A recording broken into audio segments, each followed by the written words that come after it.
ওম নমো ভগবতে সাইনাথায়। এটা second part, last ভিডিওর এটা সেকেন্ড পার্ট। লাস্ট ভিডিওতে বলেছিলাম যে দুটো বিষয় শেয়ার করব, এটা সেকেন্ড।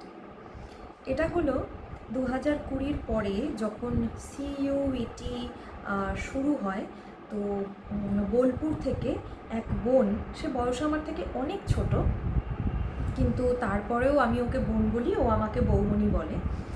এবার সেই বোন বোলপুর থেকে আমাকে কল করে, তাকে আমি কখনো দেখিনি, শুধু ফোনেই কয়েকবার কথা হয়েছে। সে জানে যে আমি সাই বাবাকে ভীষণ ভালোবাসি, ভীষণ বিশ্বাস করি।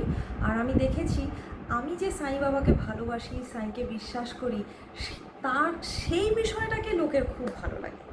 কে কতটা ডাইরেক্ট সাইকে ভালোবাসতে পারছে আর বিশ্বাস করতে পারছে সেটা জানি না, কিন্তু আমি যে বিশ্বাস করতে পারছি সেটাকে লোকে খুব ভালোভাবে অ্যাকসেপ্ট করে, আর তাতে অনেকের অনেক ভালো হয়ে যায়। বোনটি সিইউইটি দিল, এবার ওর এগ্রিকালচার নিয়ে পড়ার ভীষণ ইচ্ছা, আর সেটা পড়ার ইচ্ছা ওর বিশ্বভারতীতে। কিন্তু ওর সিইউইটিতে অনেক পেছনে নাম্বার আসে, সেই কারণে ওর কিন্তু প্রথম দুটো লিস্টে বিশ্বভারতীতে হয় না অ্যাডমিশন।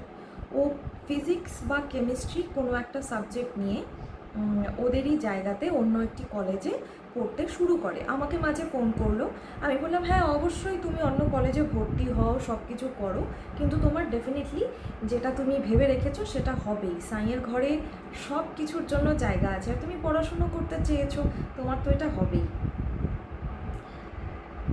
বোনটির কিন্তু থার্ড লিস্টে হয়ে গেছে। ও একদম আশা ছেড়েই দিয়েছিল, বৌমনি আমার হবে না, আমার হবে না বৌমনি, আমার একদম এটাই মনে হচ্ছে যে আমার হবে না, বারবার করে এটাই বলেছে। কিন্তু আমি বারবার বলে গেছি যে না, তোমার হবে, তুমি এবার সাইয়ের ওপরে বিশ্বাস রাখো, আর খুব ভালোভাবেই তোমার হয়ে যাবে। যখন হয়ে গেল, বোন আর ওর মা আমাকে জাস্ট জানালো, আমি খুব খুশি হলাম। এই তারপরে ওনারা আজও সাই প্রসাদ গীতা গ্রুপ আমাদের মন্দিরের সাথে জুড়ে আছেন, কিন্তু ফোনে আর তেমনভাবে কথা হয় না। তবে হ্যাঁ, আমি খুব খুশি যে ও যেটা চেয়েছিল সাইয়ের কৃপাতে কিন্তু সেটাই হয়েছে। এই ভিডিওটা আপাতত এতটুকুই রইল। সবার ভালো হোক, সবার উন্নতি হোক, সবাই খুব ভালো থাকুক। সাই তো আছেনই আমাদের সবার ভালো করার জন্য। অনেক অনেক ভালোবাসা সবার জন্য, অনেক শুভেচ্ছা।